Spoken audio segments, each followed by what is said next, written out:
കുഞ്ഞിന്റെ മുഖം കഴുകിയ ശേഷവും കുളിപ്പിച്ച ശേഷവും സ്ഥിരമായി ചെവി വൃത്തിയാക്കുക.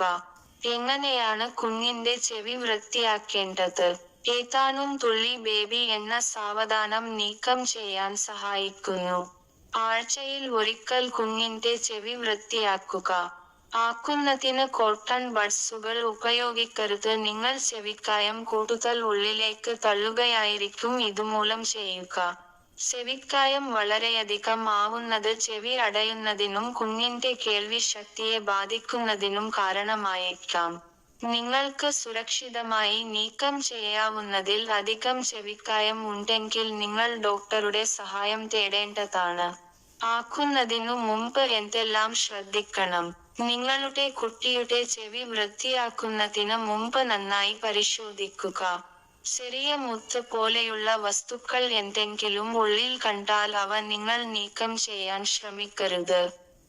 നിങ്ങളുടെ കുട്ടിയെ ഡോക്ടറുടെ അടുത്ത് എത്തിക്കുക. ചെവി വൃത്തിയാക്കുമ്പോൾ നല്ലതുപോലെ വൃത്തിയാക്കുക. ചെറിയ മടക്കുകളിലും ദ്വാരങ്ങളിലും അഴുക്ക് മറഞ്ഞിരിപ്പുണ്ടായിരിക്കും. കുളിക്കുന്ന സമയത്ത് സൗമ്യമായി എന്നാൽ നന്നായി വൃത്തിയാക്കുക.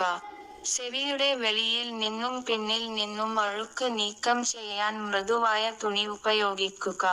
അണുബാധയുണ്ടോ എന്ന് നോക്കുക. എന്തെങ്കിലും ചുവപ്പു നിറമോ വീമോ കണ്ടാൽ അത് ബാഹ്യകർണ്ണനാളിയിലെ അണുബാധയുടെ സൂചന ആയിരിക്കാം.